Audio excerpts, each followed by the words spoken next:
The Medal of Honor slipped from Marcus Johnson's fingers as he stared at his mother's blood staining their family porch. Police radios crackled with celebration. Through his sniper-trained eyes, he spotted the chief's barely concealed smile. 30 years of military discipline evaporated in one heartbeat. Before we dive into this powerful story of injustice and retribution, let me know where you're watching from in the comments below. If this kind of raw, real-world storytelling speaks to you, hit that like button and subscribe now. How far would you go to seek justice for someone you love? Let's find out as we follow Marcus Johnson's impossible mission against the corrupt system. Marcus Johnson stepped off the Greyhound bus in Oak Ridge, Tennessee, inhaling the familiar scent of magnolia trees and diesel that had once been the backdrop of his childhood. At 42, the legendary Black Delta Force operative carried more decorations than most military museums. 3 presidents had personally commended his service.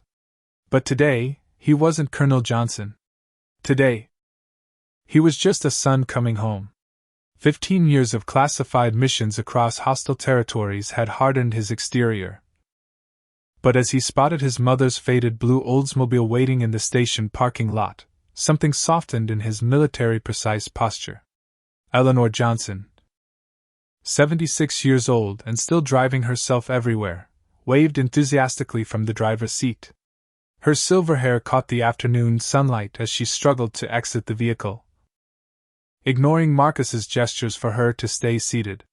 "My boy is home," she announced to nobody in particular, her voice carrying across the near-empty bus station. "My boy is finally home." The embrace that followed contained 15 years of missed holidays, birthdays, and Sunday dinners. Eleanor felt smaller in his arms than he remembered, more fragile. But her grip remained surprisingly strong. "Let me look at you," she said, stepping back and studying his face. The lines around his eyes told stories of things he'd never be able to share with her. "You look tired, baby." Marcus smiled, hefting his duffel bag over one shoulder. "Nothing a few weeks of your cooking won't fix, Mama." The drive to the old family home on Maple Street revealed an Oak Ridge Marcus barely recognized. Where once stood Black-owned businesses and vibrant community centers, now sat empty storefronts and pawn shops. Police cruisers seemed to patrol every other block, slowing noticeably as they passed groups of young black men on street corners. "White flight hit us hard about 8 years back," Eleanor explained, noticing his furrowed brow. "Then the new police chief came in talking about cleaning up the neighborhood." "You know what that means?" Marcus nodded silently. He knew exactly what that meant. His tactical mind automatically cataloged details: increased police presence, strategic positioning of cameras at intersection points, the nervous body language of pedestrians when cruisers rolled by. Was this professional paranoia from years in combat zones? Or something more concerning? The family home stood as a defiant reminder of better days, a 2-story Victorian with peeling yellow paint and a wraparound porch where neighbors once gathered for Eleanor's famous lemonade and political discussions. As they pulled into the driveway, Marcus noticed a police cruiser slowing across the street, the officer inside watching intently before driving away. "That happen often?" he asked casually, helping his mother with her door. Eleanor's expression tightened. "Ever since I started speaking up at city council meetings. Chief Warren Blackwood doesn't appreciate being called out on his department's behavior." Inside, little had changed.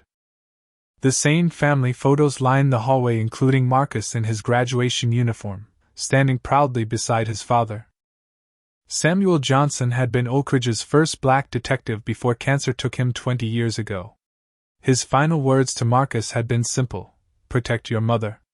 She's too brave for her own good." After settling in, Marcus joined Eleanor in the kitchen where the aroma of fried chicken and collard greens transported him back to childhood. "So retirement, huh?" Eleanor said, stirring a pot of gravy. "Never thought I'd see the day." Marcus smiled. 23 years is enough. Figured it was time to come home, take care of you for a change." Eleanor shot him a look that could have withered a drill sergeant. "I don't need taking care of, Marcus Johnson." What I need is backup. She wiped her hands and led him to the dining room table, which was covered with manila folders, newspaper clippings, and printed emails. What's all this, Mama? Marcus asked, instantly recognizing the systematic organization of evidence. Eleanor sat down heavily. 6 black men arrested on fabricated charges in the last year. 2 shot during routine traffic stops. 1 teenager beaten so badly he's still in physical therapy. All under Blackwood's watch. Marcus flipped through the meticulously documented cases, his military intelligence training automatically assessing the patterns. You've been busy, he said quietly. Someone has to document it, Eleanor replied. I'm testifying at a county hearing tomorrow. The Justice Department finally agreed to review Blackwood's department. The dinner that followed was interrupted by the slow cruise of another police vehicle, its spotlight sweeping across the front of the house. Eleanor continued eating as if nothing had happened. But Marcus noted how her hand trembled slightly as she reached for her water glass. After dinner, his secure military phone buzzed with a text from an old Delta Force contact, watchful. Stay vigilant. No signature needed. Marcus deleted the message immediately, unease settling into his bones. Later that night, as they sat on the porch with glasses of sweet tea, Eleanor covered his hand with hers. There's something you should know, she said quietly. The hearing tomorrow? I'm not just testifying. I'm bringing evidence that Chief Blackwood is connected to 3 suspicious deaths. Evidence that could end more than just his career. Marcus felt a cold prickle of dread travel up his spine. Maybe I should come with you. Eleanor shook her head. No. Your presence would only escalate things. Besides, she smiled, the porch light illuminating the determination in her eyes. I've been fighting these battles since before you were born. One more won't hurt. Morning sunlight streamed through the kitchen windows as Marcus prepared breakfast. The routine of measuring coffee grounds and heating a skillet oddly comforting after years of military rations and mess halls. Eleanor entered wearing her Sunday best, a tailored navy blue suit that had seen decades of church services, funerals, and civil rights marches. You look ready for battle, Marcus observed, sliding a plate of eggs and bacon toward her. Eleanor smiled, adjusting a small silver pin on her lapel, the raised fist symbol of solidarity. Every hearing is a battle, baby. Been that way since I marched with Dr. King in '65. While she ate, Marcus explored the dining room table more thoroughly, examining the evidence his mother had collected. The scope was far more extensive than he'd initially realized. Eleanor had compiled dates, times, witness statements, and even patrol patterns showing how Blackwood's officers disproportionately targeted black neighborhoods.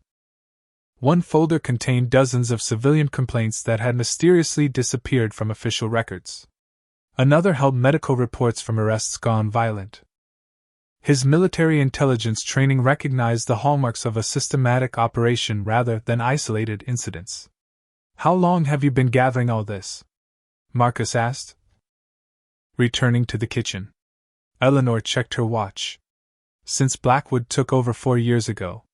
Samuel taught me how to document properly. Police language, chain of evidence, all of it. She stood, gathering her purse and a thick accordion folder. I'm meeting Pastor Williams and some other community leaders before the hearing. We're presenting a united front. Marcus nodded, that uneasy feeling returning. Call me when you arrive? Of course, she said, patting his cheek. Stop worrying. I've been embarrassing racist police chiefs since before you could walk. After she left, Marcus found himself pacing the house, checking sight lines from windows, noting potential vulnerabilities, habits ingrained from protection details in war zones. The neighborhood seemed unusually quiet, even for a weekday morning. Then he noticed a pattern. 3 different police cruisers had circled the block in the past hour, each moving slower than normal patrol speed. His instincts sharpened. Something wasn't right. At 11:32, his phone rang. Eleanor's voice came through tight with tension. Marcus, I think I'm being followed. 2 patrol cars picked me up after the meeting at the church. Marcus immediately moved to the front window. Where are you now? About 3 blocks away. They're staying right behind me, flashing their lights occasionally, but not pulling me over. His mind raced through scenarios. Don't stop, Mama. Come straight home. I'll be watching from the porch. I don't want to bring trouble to the house. Come home, Marcus repeated firmly. I've handled worse than small-town cops. He ended the call and quickly surveyed the street. No visible patrol cars, but a dark sedan with tinted windows was parked 2 houses down, definitely not typical for this neighborhood. Marcus grabbed his father's old binoculars from the hall closet and positioned himself by the living room window, partially concealed by curtains. 4 minutes later, Eleanor's Oldsmobile turned onto their street. As if on cue, 3 police cruisers appeared from different directions, boxing her in with practiced precision. This wasn't random harassment. It was a coordinated operation. Marcus watched as Eleanor stopped the car in front of their house, her hands visibly placed on the steering wheel. She knew the drill. 6 officers emerged from the cruisers, hands hovering near their weapons. The scene unfolded with sickening predictability through the binoculars. Body camera footage would later reveal what Marcus couldn't hear from inside. Officer James Sullivan approaching the driver's window. Ma'am. We have reason to believe there are narcotics in this vehicle. Eleanor's calm response. That's ridiculous. You've been following me since I left a meeting about tomorrow's hearing. Sullivan. Leaning closer. I can smell marijuana, ma'am. Step out of the vehicle. Eleanor, not moving. You know very well there are no drugs in this car. This is harassment because of my testimony. A second officer, Michael Reynolds, circling to the passenger side. She's not complying. The situation escalated when Eleanor reached for her phone. I'm calling my son, she announced. Sullivan immediately stepped back, hand moving to his weapon. She's reaching for something. Hands where I can see them. Marcus was already moving toward the front door when a black SUV screeched to a halt behind the patrol cars. Chief Warren Blackwood emerged, his bulk straining against his uniform. Even from a distance, Marcus could see his satisfied expression. Eleanor Johnson, Blackwood called out, always making trouble. Always thinking the rules don't apply to you. Eleanor's voice carried clearly. The only rule being broken is your abuse of power, Warren. I have constitutional rights. Blackwood nodded to Sullivan. Get her out of that car. Now. Marcus burst through the front door just as Sullivan yanked the car door open. Eleanor's phone fell from her hand. Gun, someone shouted. Though the object was clearly a cell phone glinting in the sunlight. What happened next seemed to unfold in slow motion for Marcus, yet too fast for him to prevent. 3 officers drew their weapons. Eleanor raised her hands, shouting, Don't shoot! Chief Blackwood's voice cut through the chaos. Take the shot. The crack of gunfire echoed down Maple Street. 1 shot. Then another. Then 3 more in rapid succession. Marcus covered the distance between the porch and the car in seconds, but it might as well have been years. By the time he reached Eleanor, she was slumped against the steering wheel, crimson spreading across her navy blue suit. The silver solidarity pin glinted with her blood. Mama, Marcus whispered, pulling her from the vehicle. Officer Sullivan stepped back, weapons still drawn. She went for something. It looked like a gun. But Marcus wasn't listening. He cradled Eleanor in his arms on the same driveway where she taught him to ride a bicycle, her weight almost nothing now. Her eyes fluttered, focusing on his face one last time. The evidence, she whispered. Safe deposit box. Key in my jewelry case. Her hand clutched weakly at his shirt. Make them pay, baby. Not with violence. With truth. Then Eleanor Johnson, who had survived Jim Crow, marched with Dr. King, and raised a Delta Force hero alone after her husband died, took her final breath on her own property. Killed by the very institution her husband had once served. Marcus looked up to see Chief Blackwood standing over them, speaking into his radio. Officer involved shooting. Suspect down. Send backup and media affairs. Their eyes met, and in that moment, something changed in Marcus Johnson. The disciplined soldier, the calculated strategist. The man who had followed rules and chain of command his entire career, all of it fell away. In its place rose something ancient and terrible. Something that understood only one thing. Justice must be served, by any means necessary. Chaos erupted on Maple Street as additional police vehicles descended on the scene, their sirens painting the neighborhood in pulsing red and blue. Officer Sullivan stood with his weapon still drawn, shouting justifications that fell on deaf ears as Marcus cradled his mother's body. She resisted. Reached for something. I thought it was a weapon. Two officers attempted to separate Marcus from Eleanor, but froze when he fixed them with a stare that had made hardened terrorists reconsider their life choices. Touch me, Marcus said with deadly calm, and it will be the last conscious act of your life. He reached slowly into his pocket and removed his military ID. Colonel Marcus Johnson. Special Operations Command. I suggest you contact the Pentagon before anyone does something irreversible. The mention of special operations created immediate confusion in the police ranks. One officer whispered to another, and soon phones were being used. Chief Blackwood pushed through the gathering crowd, his face flushed with either anger or exertion. I don't care if he's the Joint Chiefs, he's interfering with a police operation. Cuff him. Before anyone could move, Marcus's secure phone rang. With one hand still cradling Eleanor, he answered and activated the speaker. This is General Williams, United States Special Operations Command. Am I speaking with Chief Blackwood of the Oak Ridge Police Department? The authoritative voice caused Blackwood to step back involuntarily. Yes, sir. I've been informed that one of my most decorated officers is involved in a situation there. I want to be absolutely clear, Colonel Johnson operates with the full backing of this command. Any action taken against him will be considered an action against the United States military. Are we clear? Blackwood's face darkened.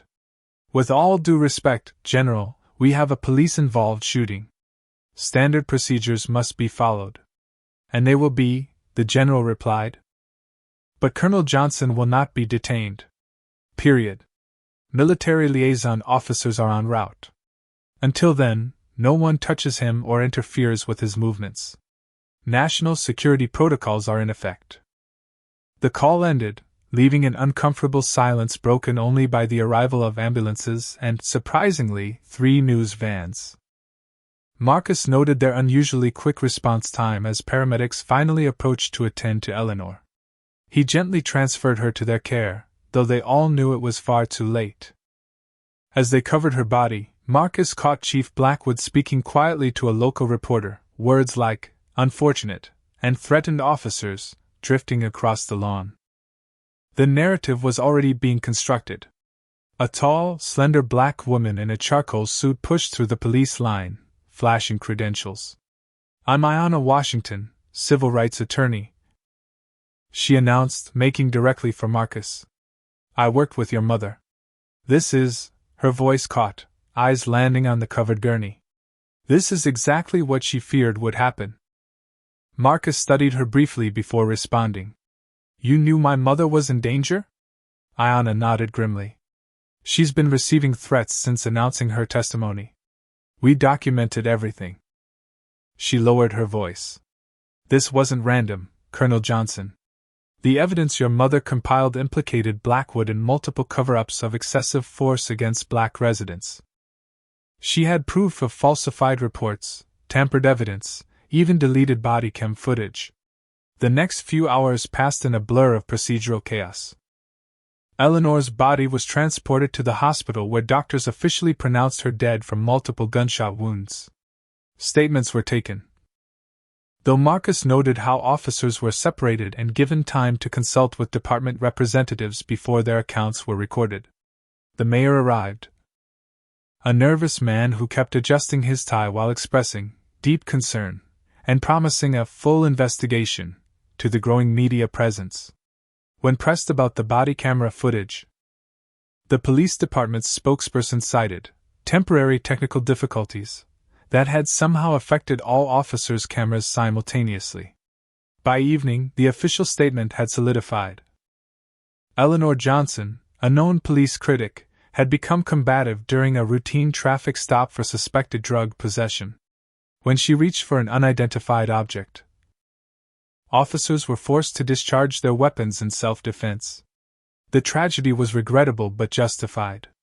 Marcus returned to the empty house alone. The weight of absence heavier than any rucksack he'd carried through mountain passes in Afghanistan. In Eleanor's bedroom, he found the jewelry case she'd mentioned, a simple wooden box Samuel had carved for their 20th anniversary. The safe deposit key was hidden in a false bottom, along with a handwritten note. "If you're reading this, they finally silenced me. Box number 247, First National. The password is the day Dad proposed to me. All my love, always." In the quiet of the house, Marcus made a decision.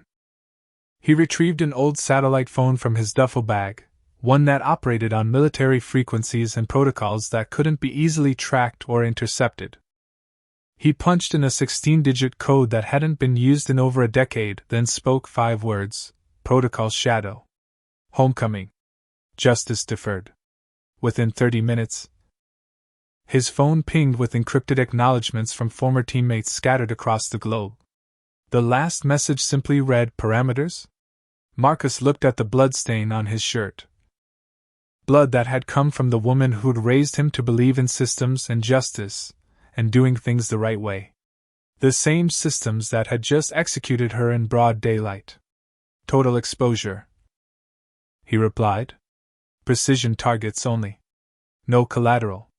Then he set the phone down and allowed himself exactly 10 minutes to grieve an emotional luxury he'd rarely permitted himself in war zones. 10 minutes to remember the woman who'd mailed him cookies during basic training, who'd attended his officer commissioning ceremony wearing a hat she couldn't afford, who'd never once complained about the birthdays and Christmases he missed while serving his country. 10 minutes to feel the rage that threatened to consume him whole. When the 10 minutes ended, Marcus Johnson wiped his eyes once and stood. The grieving sun receded, replaced by the Delta Force operative who had planned and executed some of the most complex covert operations in modern military history. Somewhere in the house, a clock chimed 9 times. Chief Warren Blackwood was about to discover what happened when you killed the mother of a man trained by the United States government to dismantle entire regime infrastructures without leaving fingerprints. What's your reaction to this tragic turn of events? Comment number 1 if you believe the police department is deliberately covering up Eleanor's murder. Or number 2 if you think there might be more to this story than meets the eye. Don't forget to hit that like button and subscribe if you're outraged by this injustice and want to see how Marcus will respond. Would you have the strength to maintain composure in such a devastating moment, or would rage consume you immediately? Let's continue our story and find out just how deep this corruption goes. 3 days after Eleanor Johnson's murder, Oak Ridge simmered with tension.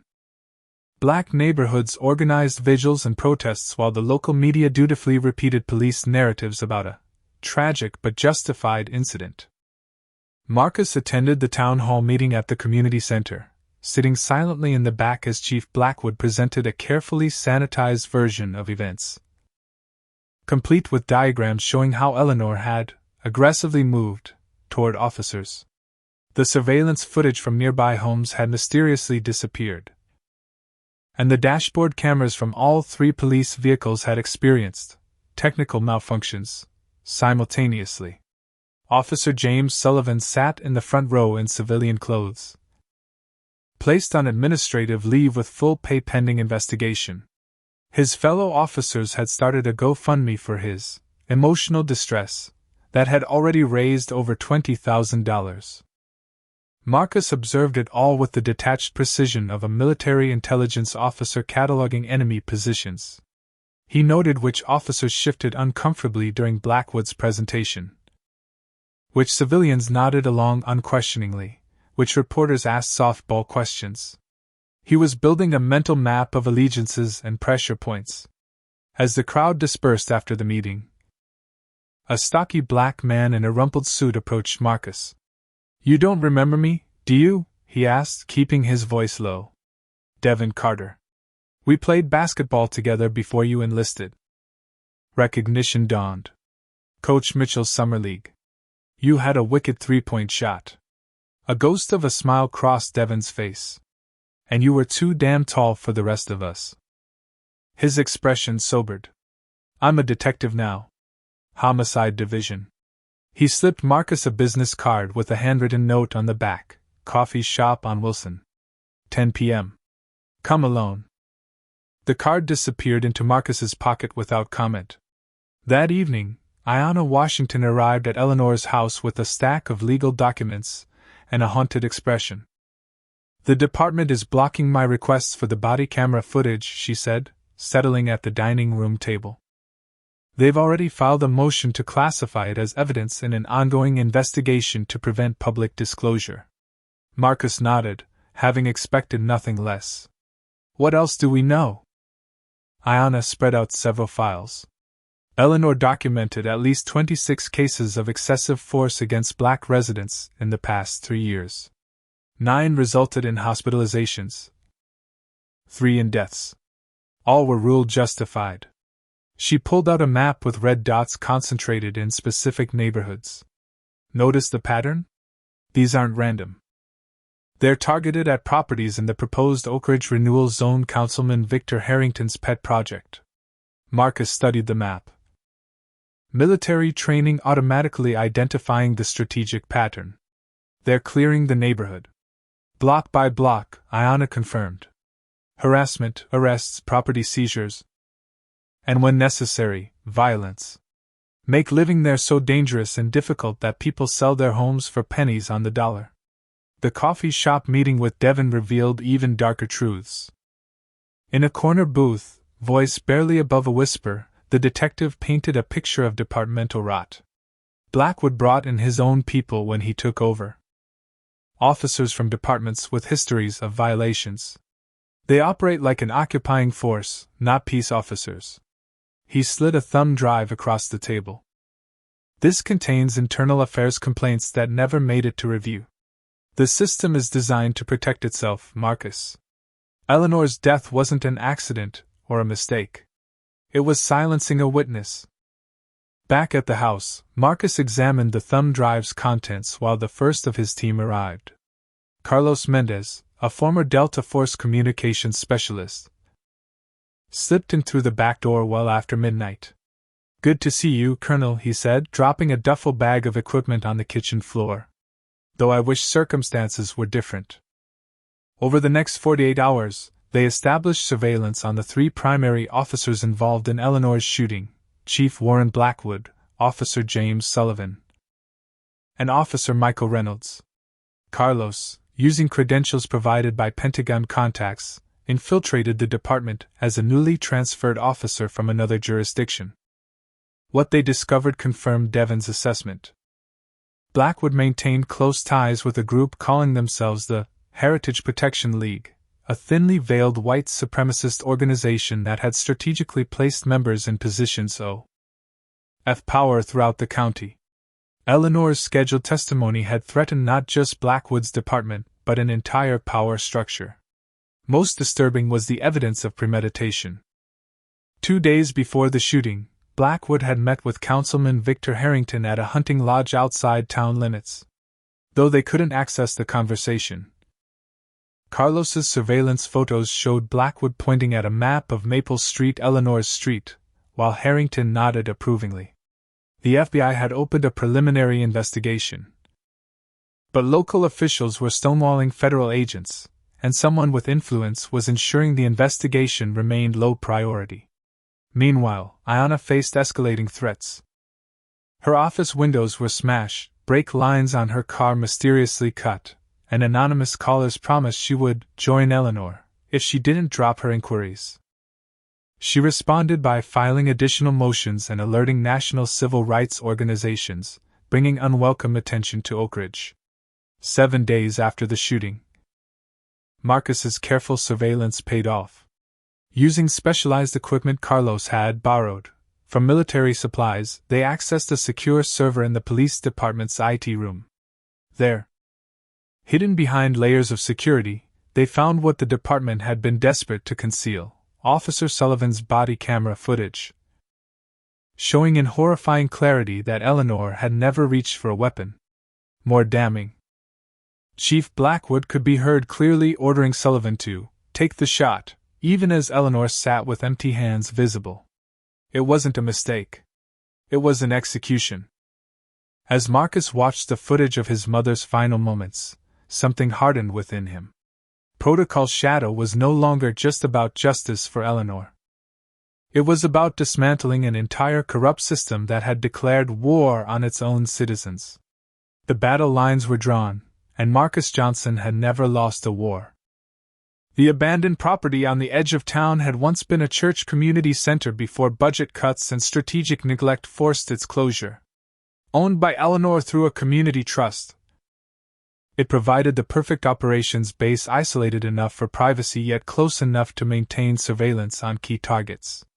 By the end of the first week, Marcus had assembled his core team. In addition to Carlos Mendez, who was now embedded in the police department, 4 more former Delta operators arrived under various covers. Sarah Chin, tech specialist extraordinaire, established herself as a freelance journalist writing a feature on small-town America.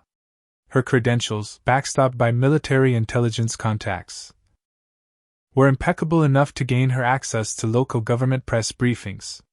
Jamal Williams, the team's infiltration expert, secured a position with the city's maintenance department, giving him access to government buildings, utility tunnels, and infrastructure plans. His unassuming manner and ability to become practically invisible while working made him invaluable for planting surveillance devices. Ray Patel bought a struggling convenience store 3 blocks from police headquarters, creating a perfect observation post and meeting location.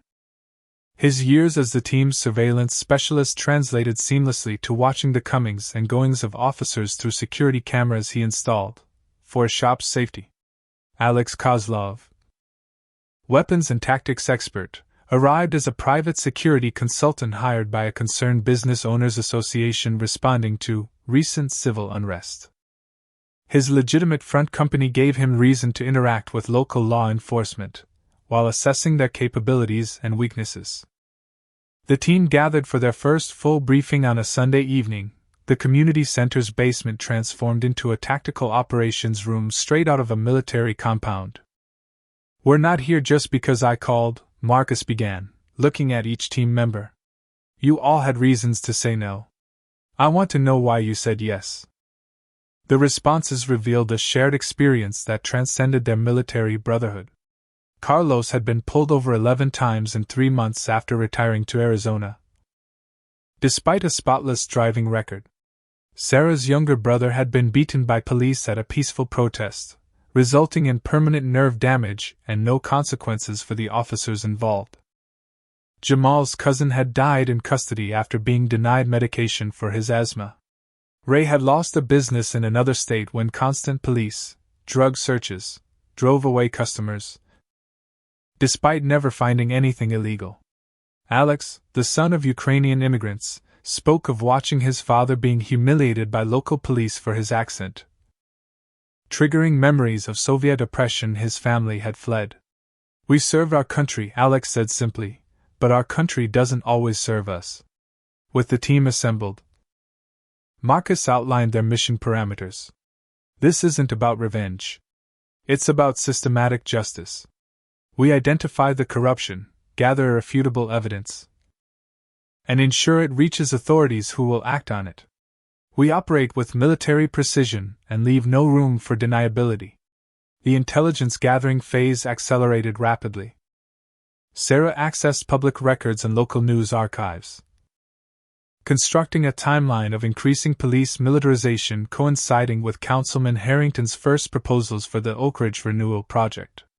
Jamal, under the guise of checking electrical systems, planted listening devices in key offices throughout City Hall and the police station.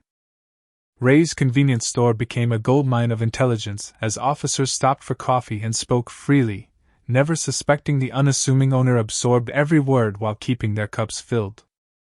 Most valuable was Carlos's inside position. Within days, he'd been accepted as one of the good ones by Sullivan's clique. Invited to backyard barbecues where alcohol loosened tongues and revealed the true extent of the corruption. "It's bigger than we thought," Carlos reported during a secure briefing. Blackwood was brought in specifically to implement Harrington's plan. They're systematically forcing black residents out of the historic district to make way for a luxury development. Eleanor's neighborhood is the final piece they need. The team discovered the timeline had been accelerated. Harrington had secured preliminary approval for rezoning, with final votes scheduled in just 2 weeks. Once approved, eminent domain proceedings would begin immediately. With property valuations deliberately depressed by the high crime statistics, Blackwood's department had manufactured. Marcus identified Councilman Victor Harrington as the true architect behind Eleanor's murder. The silver-haired, bourbon-voiced politician had built his fortune in real estate development, with a history of transforming troubled neighborhoods into upscale communities. Further investigation revealed shell companies and offshore accounts connecting Harrington to similar urban renewal projects in 3 other cities, each following the same playbook. Increased police presence, manufactured crime statistics, plummeting property values, then purchase and redevelopment. Surveillance equipment deployed around Eleanor's neighborhood revealed the next phase already beginning. Increased patrols, pretextual traffic stops, and late-night wellness checks that left residents shaken. The message was clear: sell now or face escalating harassment. Meanwhile, Marcus cultivated civilian allies. Pastor Williams from Eleanor's church provided a network of trusted community members who could relay information without raising suspicion. Victims of police brutality became willing eyes and ears, reporting officer movements and overhearing conversations. Eleanor's meticulous documentation became the foundation for mapping the entire conspiracy. The team's breakthrough came when Ray's convenience store cameras captured a late-night meeting between Blackwood, Harrington, and a third man identified as Gregory Phillips, CEO of Meridian Development Corporation. Jamal's planted devices recorded their unguarded conversation.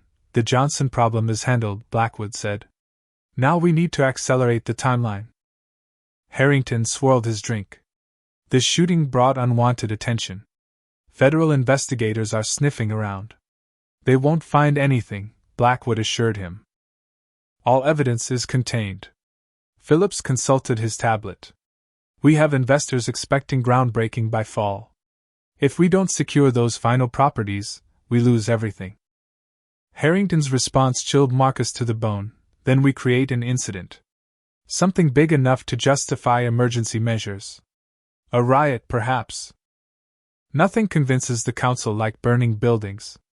The next morning, Marcus narrowly escaped an assassination attempt disguised as a robbery outside a grocery store. 2 men with concealed faces approached with drawn weapons, but years of combat training took over. Both assailants were hospitalized with broken limbs, but disappeared from the hospital before police took statements. The incident confirmed that Blackwood had identified Marcus as a threat. Time was running short. The final piece came when Officer Michael Reynolds reached out through Devin Carter, requesting a meeting. The youngest officer involved in Eleanor's shooting had been showing signs of cracking under pressure. "He wants to come clean," Devin explained. "Says he can't sleep.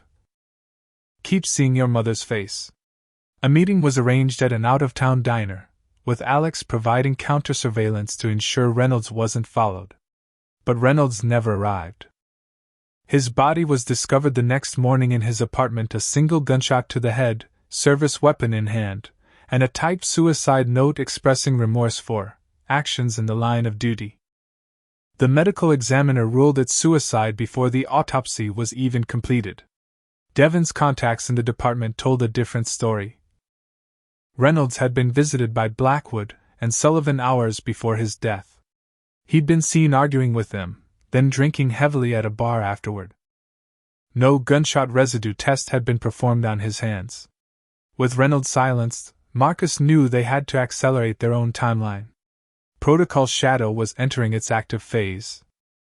And the corrupt system that had killed Eleanor Johnson was about to learn what happened when it targeted the family of a Delta Force commander. The death of Officer Reynolds changed everything.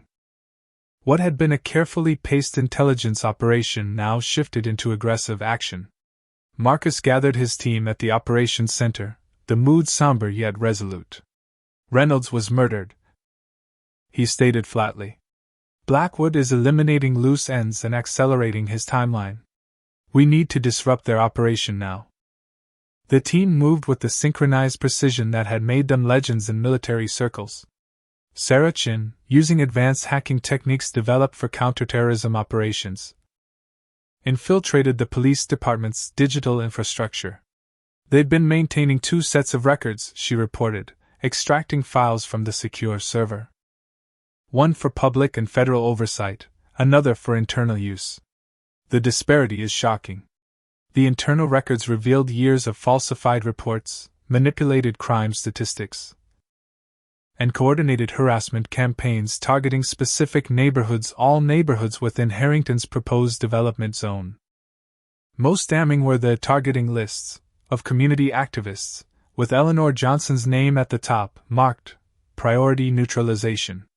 Jamal Williams, posing as an electrical worker, planted sophisticated surveillance devices throughout police headquarters during routine maintenance. Cameras and microphones in place, he confirmed. We now have eyes and ears in Blackwood's office, the briefing room, and the evidence lockup.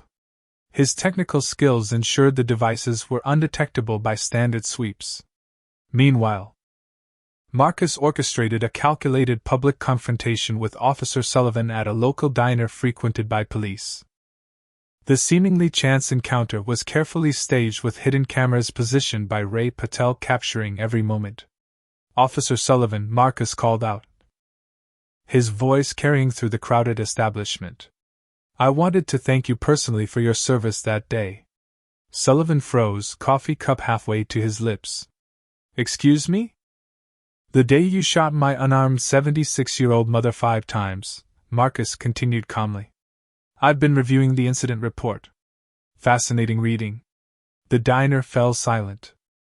Sullivan's face flushed. I was cleared of any wrongdoing. She was resisting arrest. Resisting arrest for what, exactly? Marcus asked, still unnervingly calm. The drug charges were dropped posthumously, weren't they? Convenient timing. Sullivan stood, hand instinctively moving toward his hip despite being off duty. I don't have to listen to this. Your mother was a troublemaker who got what was coming to her. The racial slur that followed was captured perfectly by Ray's hidden microphones. As was Sullivan's thinly veiled threat about Marcus, joining her soon if he didn't watch himself. As Sullivan stormed out, Marcus nodded imperceptibly to Ray. The video would be edited and released at precisely the right moment. The team's coordinated media strategy began with carefully selected evidence provided to trusted journalists. Sarah leveraged her cover as a reporter to connect with national news organizations, ensuring the story wouldn't remain contained to local outlets controlled by Harrington's allies. The key is timing, Marcus explained. We release enough to shift public perception without showing our full hand. The first stories appeared online that evening focused initially on Eleanor's community activism and suspicious circumstances surrounding her death. Body camera screenshots, carefully sourced to protect the team, showed Eleanor's empty hands clearly visible before shots were fired. Public opinion began to shift as Eleanor's decades of community service gained attention. Her work during the civil rights movement, establishment of youth programs, and advocacy for police accountability painted a picture at odds with the dangerous criminal narrative pushed by the department. Councilman Harrington responded predictably, calling an emergency session to advance the final approval of his development project. Recent unrest makes it clear this neighborhood requires immediate intervention, he declared to friendly local reporters. Our renewal plan will bring safety and prosperity to a troubled area. Chief Blackwood simultaneously increased police presence in black neighborhoods, with officers performing safety checks that resembled military operations more than community policing. The pressure tactics created exactly the tension Harrington needed to justify emergency measures. Marcus, watching this unfold, realized they'd underestimated how quickly their opponents would escalate. A late-night surveillance operation revealed his military record was being quietly investigated by 2 FBI agents who, according to Devon's sources, were on Harrington's payroll. The team narrowly avoided a trap when anonymous tips sent SWAT teams to addresses they had previously used as meeting locations. The near misses triggered a crisis of conscience for Marcus. Late that night, he found himself at Eleanor's grave, the fresh dirt still settling. "Am I doing this right, Mama?" he whispered to the silent headstone. "How much collateral damage is acceptable?" His training had always emphasized mission success above all. But this wasn't a foreign battlefield with clear enemies. These were American streets, American citizens. When Ayanna Washington found him there an hour later, his question to her was direct. "How do we ensure only the guilty pay the price?" Ayanna sat beside him on the cemetery bench. By remembering what Eleanor fought for: systematic justice, not vengeance. She never wanted to tear down the system. She wanted to fix it so it worked for everyone. The conversation refocused Marcus on the mission's true objective: exposing corruption while preserving the institutions themselves. The breakthrough came when Sarah discovered files connecting Harrington to 3 other urban renewal projects across the state, each following identical patterns of increased police enforcement followed by property devaluation. The team identified shell companies, offshore accounts, and campaign contributions, creating a web of corruption spanning multiple jurisdictions. This isn't just about Oak Ridge, Marcus realized. It's a playbook they've refined over years. The evidence was overwhelming but required careful handling. Direct exposure would trigger immediate countermeasures and evidence destruction. Instead, Marcus implemented a strategy of progressive disclosure, releasing information in strategic packages that built upon each other, preventing effective damage control. The first strike had begun, and the corrupt system that had operated with impunity for years suddenly found itself fighting an enemy it couldn't see, using tactics it couldn't counter. Guided by a strategic mind trained by the most elite military unit in the world. Do you believe Marcus is justified in using his military training against corrupt officials? Or should he pursue justice only through legal channels? Comment number 1 if you think his actions are warranted given the circumstances. Or number 2 if you believe he's crossing dangerous lines. Hit that like button if you're invested in seeing how this strategic chess match unfolds. Subscribe to follow Marcus's calculated dismantling of a corrupt system. How far would you go to expose the truth if traditional channels of justice were blocked? Let's continue and see just how Blackwood and Harrington respond when they realize they're under attack.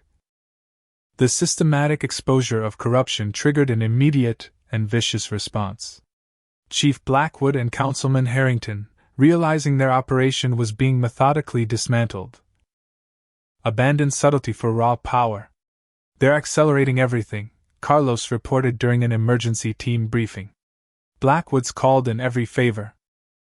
They know they're compromised and they're going scorched earth." The counterattack began with sophisticated efforts to identify the source of the leaks. IT specialists were brought in to sweep government systems for intrusions, forcing Sarah to implement advanced countermeasures to maintain access. "They've hired Sentinel's security group," she informed the team, referencing a private cybersecurity firm known for supporting government operations. "These aren't amateurs. They'll find my back doors eventually." More concerning was the arrival of private security contractors. Black SUVs with tinted windows appeared throughout Oak Ridge, filled with men sporting military haircuts and concealed weapons. Former military, Alex confirmed after observing their movements. Likely special operations background based on their positioning and awareness. Blackwood's brought in serious muscle. The team's covers began unraveling under scrutiny. Sarah's journalistic credentials were questioned when her previous articles couldn't be verified through standard channels. A late-night break-in at her motel room forced her to abandon the location, relocating to the operations center permanently. "They found my research," she reported, visibly shaken. "Everything on Harrington's financial connections. We have to assume they know what we know." Jamal was nearly captured when a maintenance call turned out to be a setup. 2 security contractors attempted to detain him for suspicious activity, forcing him to utilize his escape and evasion training. He returned with a dislocated shoulder but valuable intelligence. "They're watching all city infrastructure. They know someone's been accessing their systems physically." Marcus recognized the patterns from counterinsurgency operations he'd run overseas: isolation of threats, control of movement, elimination of intelligence assets. Blackwood was running a textbook operation to regain control of his territory.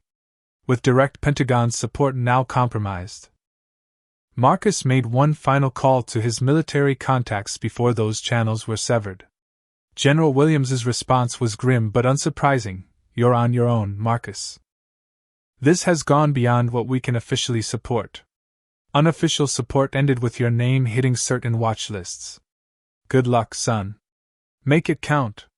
Meanwhile, Detective Devin Carter faced escalating pressure. His captain suddenly questioned his case assignments. His vehicle and home were subjected to random searches, and fellow officers maintained conspicuous distance. During a patrol, his partner deliberately diverted to an abandoned industrial area. "This is where it ends, Devin," the partner said, hand moving to his weapon. "You picked the wrong side." Only Devin's combat experience from 2 tours in Iraq saved him. He disarmed his partner and escaped, going directly underground with Marcus's team. "They're cleaning house," he explained, nursing bruised ribs. "Anyone connected to Eleanor, to you, to the evidence, they're all targets now." The neighborhood itself became a virtual police state. Checkpoints appeared at major intersections, with residents subjected to ID checks and vehicle searches.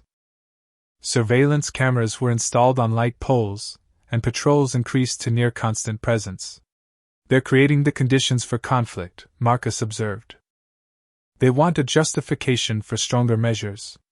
Councilman Harrington called an emergency council meeting to approve final demolition orders, citing escalating security concerns and urgent public safety needs. The meeting was scheduled for 48 hours later.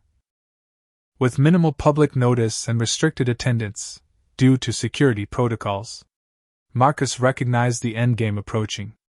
With their covers compromised and options narrowing, he decided on a high-risk, high-reward operation. Infiltrating the council meeting personally, he would publicly confront Harrington with partial evidence. Enough to create immediate scrutiny but not enough to reveal their full intelligence. The operation nearly failed before it began. Increased security measures included facial recognition systems at all entrances, forcing Marcus to use advanced infiltration techniques. Disguised as part of the audiovisual team setting up for the meeting, he positioned himself strategically in the council chamber. As Harrington began his presentation on the urgent need for immediate redevelopment authorization, Marcus moved to the central microphone. "Councilman Harrington," he said, his voice carrying through the speakers, "before you vote, the public deserves to know about your offshore accounts receiving funds from displaced properties." The council chamber erupted in chaos. Security personnel moved toward Marcus, but he continued, projecting images onto the presentation screen showing financial transactions connecting Harrington to suspicious property acquisitions. $5 million moved through shell companies after the Cedar Heights neighborhood was redeveloped following similar police actions, Marcus continued, as Harrington's face drained of color. The same pattern repeated in Westridge and Pine Valley. Security reached Marcus, but the damage was done. Phones recorded his statements, live streams captured the evidence, and most importantly, the council members witnessed Harrington's reaction, not denial, but rage at the exposure. The confrontation went viral within hours, spreading beyond Harrington's ability to control the narrative. National news organizations picked up the story, bringing unprecedented scrutiny to Oak Ridge. State authorities announced an investigation. Though Marcus noted the investigators assigned had previous connections to Harrington's campaign contributions. The most dangerous revelation came when the team discovered Blackwood's plan to destroy remaining evidence. "They're scheduling a server upgrade tomorrow night," Sarah reported. "Monitoring internal communications. Complete data migration and wipe of the current systems. Everything we haven't already extracted will be gone. With their covers blown and time running out." Marcus authorized a high-risk extraction operation to secure the digital evidence before it disappeared.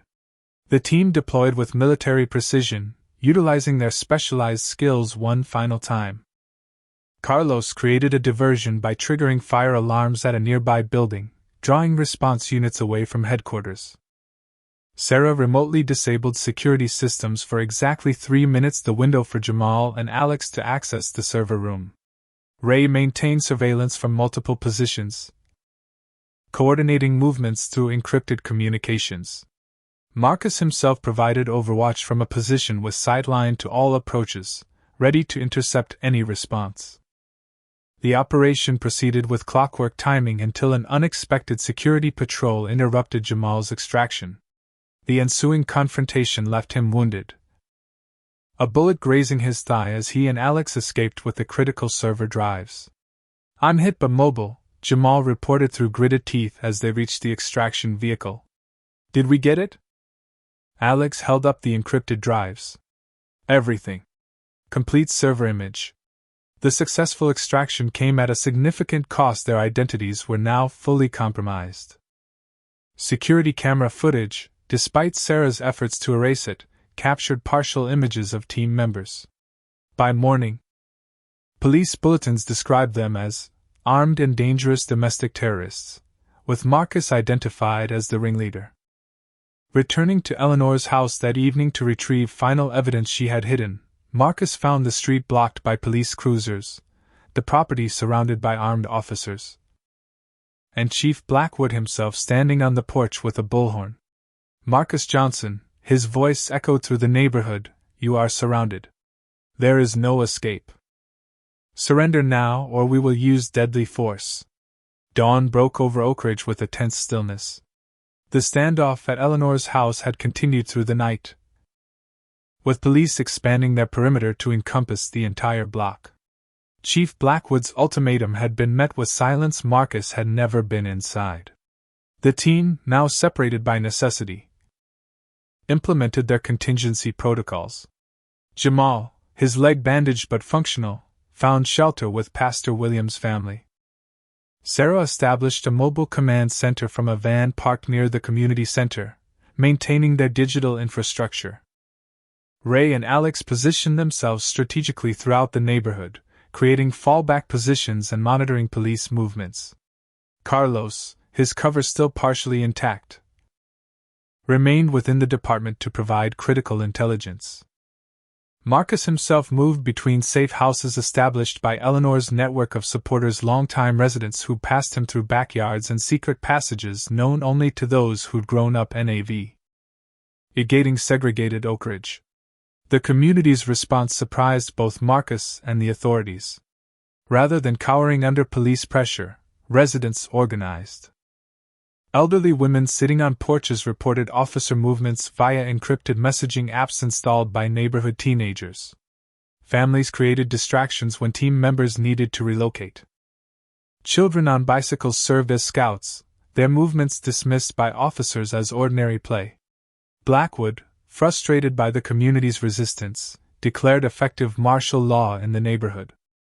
Due to credible terrorist threats and public safety concerns, he announced via emergency broadcast, a temporary curfew and enhanced security measures are being implemented.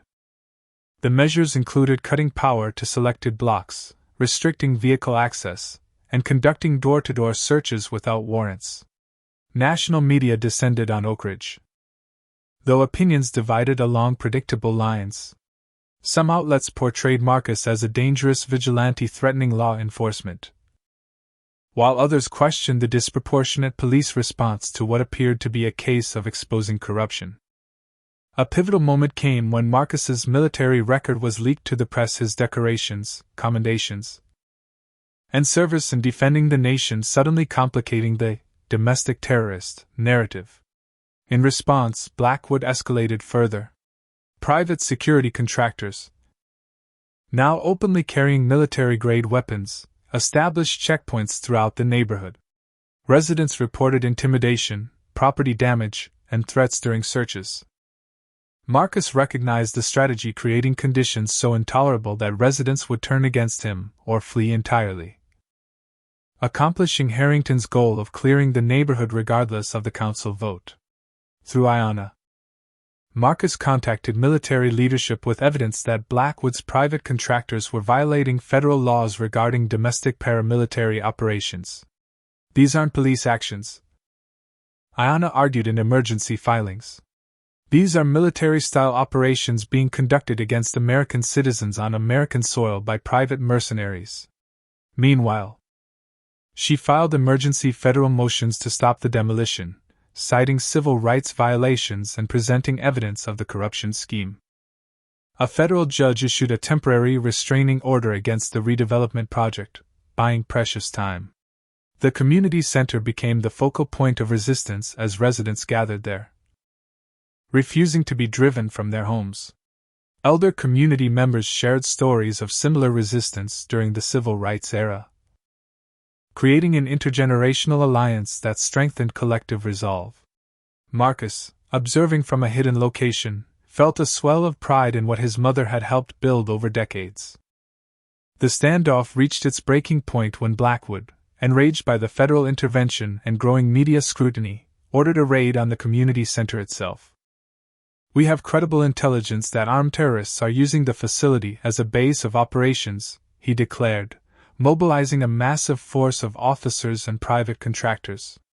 Marcus, recognizing the imminent threat to civilians, executed his most daring operation. Using the underground maintenance tunnels Jamal had mapped, he infiltrated the police headquarters while attention focused on the community center. Moving with the stealth developed through countless covert missions, he navigated to Blackwood's office, bypassing security systems Sarah had disabled remotely. Inside, he found what intelligence suggested would be there, a hidden safe behind the standard police commendation plaques. As he worked to access it, the door opened. Chief Warren Blackwood stood frozen in the doorway, his hand moving instinctively toward his sidearm.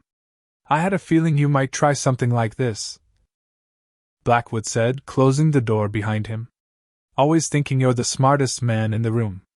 Marcus remained focused on the safe. "Smart enough to know you ordered my mother's execution." Blackwood's laugh held no humor. "Your mother was collateral damage in a much bigger operation. Though I admit, watching her bleed out had a certain satisfaction after years of her interference." "You miscalculated," Marcus replied, still working methodically on the safe. "You thought killing her would end her work. Instead, it activated resources you couldn't imagine." "Your little military team?" Blackwood scoffed. "We identified them days ago. They're being rounded up as we speak." The safe clicked open, revealing a hard drive and several files. "You think this is just about my team?" Marcus asked, securing the items. "Eleanor Johnson spent decades building a community that knows how to resist men like you. I'm just the specialized asset they deployed." Blackwood drew his weapon. "Poetic. But this ends now. You'll be shot while resisting arrest, just like your troublemaking mother."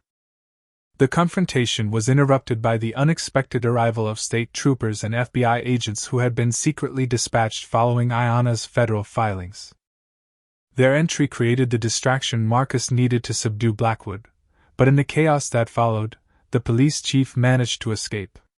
Over the radio, Marcus heard Blackwood issuing his most desperate order: initiate final protocol at the community center. Burn it down if necessary. With Blackwood in flight and civilians in imminent danger, Marcus faced an impossible choice: pursue the architect of his mother's murder or protect the innocent people gathered at the community center. The decision took no time at all. Racing through Oak Ridge's streets, Marcus coordinated with his scattered team to intercept the force moving against the community center. They arrived just as Blackwood's loyal officers were preparing to storm the building where over 200 residents, including children and elderly, had gathered in collective defiance. What followed would later be described by witnesses as military precision meeting community power. Marcus and his team created strategic disruptions, disabled vehicles blocking access routes, water main bursts flooding approach roads, and tactical diversions drawing forces away from the civilians. Community members implemented their own defensive measures, forming human chains and documenting everything on hundreds of cell phones streaming live to the world. When Blackwood's officers realized they were being filmed from every angle, their aggression faltered. The arrival of legitimate state law enforcement finally ended the immediate threat, though Blackwood himself remained at large, along with Councilman Harrington, who had disappeared from his home hours earlier. As the siege conditions lifted, Marcus returned to the contents of Blackwood's safe, discovering the final damning piece of evidence in this conspiracy, one that would expand the case far beyond Oak Ridge's city limits. The contents of Blackwood's safe proved more valuable than Marcus could have imagined. The hard drive contained detailed records of a conspiracy spanning multiple cities across the state, a coordinated effort to use police departments as weapons of displacement against minority communities. Spreadsheets tracked property acquisitions following police cleanup operations. Communications outlined the selection of targeted neighborhoods based on development potential. Most damning were recorded conversations between Blackwood, Harrington, and officials from 4 other municipalities discussing their urban renewal strategy, with explicit references to removing undesirable elements and demographic improvements. Marcus realized the implications immediately. "This isn't just about my mother or even Oak Ridge," he told his assembled team at their operations center. "It's a systematic displacement operation targeting Black communities across the entire region."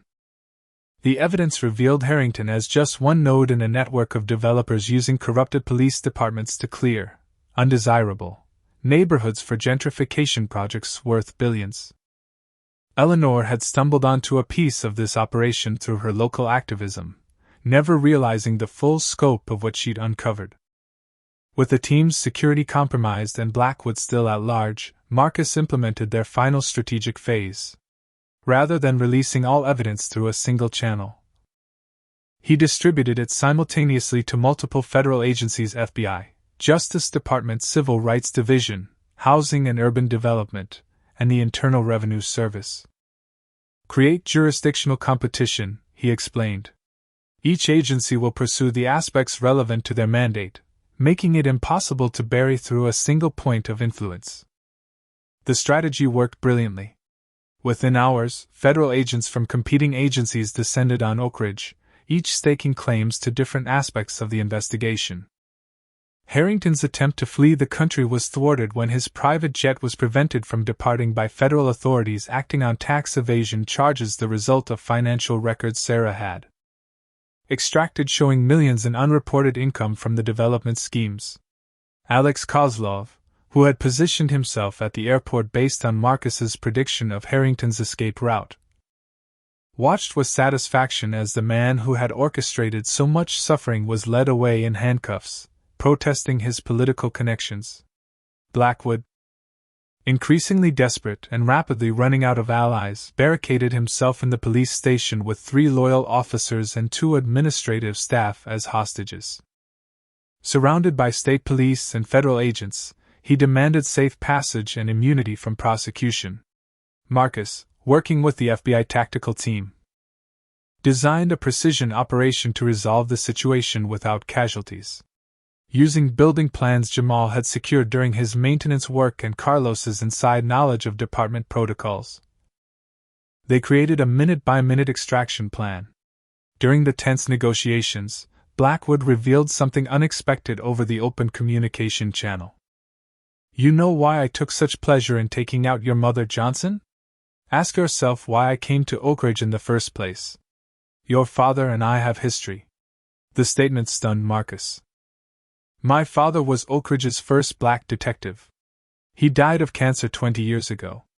Blackwood's laugh crackled through the radio. That's what the department told everyone. Samuel Johnson didn't die of cancer. He was investigating police corruption when he had his accident. I was on the review board that ruled it a justified shooting. Your mother knew. She's been watching me for years, waiting for me to make a mistake. Whether truth or desperate manipulation, the revelation added another layer to Eleanor's decades of activism. Had her community work been cover for a longer mission of justice for her husband? The hostage situation resolved without bloodshed through a combination of tactical pressure and negotiation. As Blackwood was led out in handcuffs, he made one final desperate lunge toward his weapon. Detective Devin Carter, positioned with the arrest team, subdued him with a precision takedown that spoke to both professional training and personal satisfaction. That's for Eleanor, he said quietly as Blackwood was led away. In the days that followed, federal indictments came down against 27 officials involved in the conspiracy. The Oak Ridge Renewal Project was permanently halted, and the neighborhood was designated a historical landmark with protected status, ensuring its preservation for generations to come. Eleanor's meticulous documentation proved invaluable beyond Marcus's mission. Her records helped dozens of families receive justice for police brutality cases previously dismissed.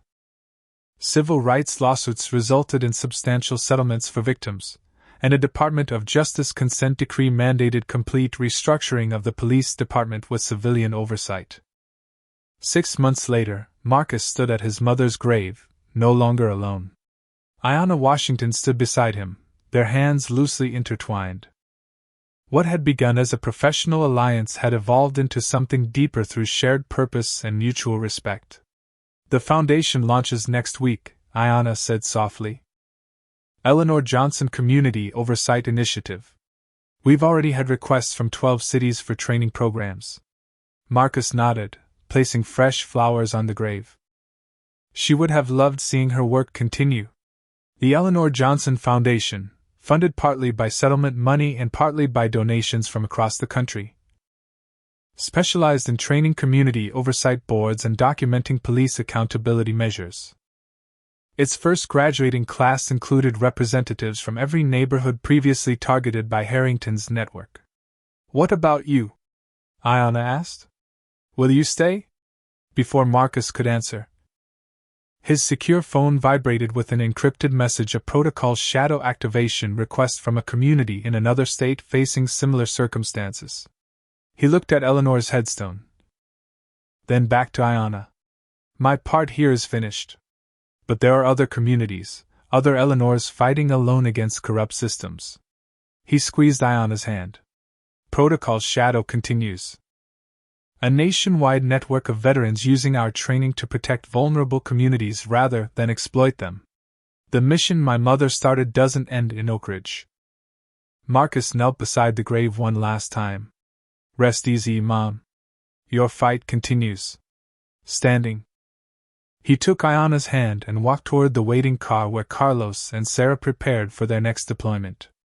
Behind them, the sun set over an Oak Ridge forever changed, a community that had discovered its collective power against corruption, carrying forward Eleanor Johnson's legacy of resistance, resilience, and relentless pursuit of justice. What would you do if faced with systematic injustice in your community? Would you have the courage to stand up like Eleanor? Or the strategic mind to dismantle corruption like Marcus? Share your thoughts in the comments below. If this story of justice against impossible odds moved you, please hit that like button and subscribe to support more powerful narratives that reflect real struggles in our society. Don't forget to share this video with someone who needs to be reminded that justice, though sometimes delayed, can still be delivered through collective action and unwavering determination. Thank you for joining me on this journey through Shadow Protocol, where one woman's legacy triggered a nationwide movement for accountability and change. This story reminds us that justice often requires both courage and strategy. Eleanor Johnson embodied the quiet bravery needed to document corruption, standing firm despite intimidation. Her son Marcus demonstrated that sometimes systems must be challenged from within using their own tools. The most powerful lesson is that transformation rarely comes from individuals acting alone. Real change emerged when Marcus's tactical expertise combined with community solidarity and legal advocacy. We see that justice delayed isn't necessarily justice denied when pursued with persistence and precision. The corrupt power structure in Oak Ridge wasn't dismantled through violence but through strategic exposure of truth, turning the system's mechanisms against itself. Additionally, we learn that those who abuse power often create the seeds of their own destruction through arrogance and underestimating those they oppress. Perhaps most importantly, Eleanor's legacy teaches us that documentation matters. Meticulous record-keeping of injustice creates an undeniable foundation for accountability that even the most powerful cannot easily dismiss. What injustices exist in your community that need to be documented and exposed? Have you ever witnessed corruption that went unchallenged because people felt powerless against the system? Share your experiences in the comments below. If this story of strategic resistance against racist institutions resonated with you, hit that like button to help others find this important narrative.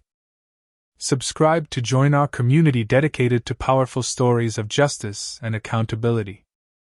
Don't forget to share this video with someone who needs inspiration to stand against injustice in their own life. Thank you for listening to Shadow Protocol. Remember that in the face of systemic racism, your voice and actions matter. And like Eleanor and Marcus, you have the power to create ripples of change that transform into waves of justice.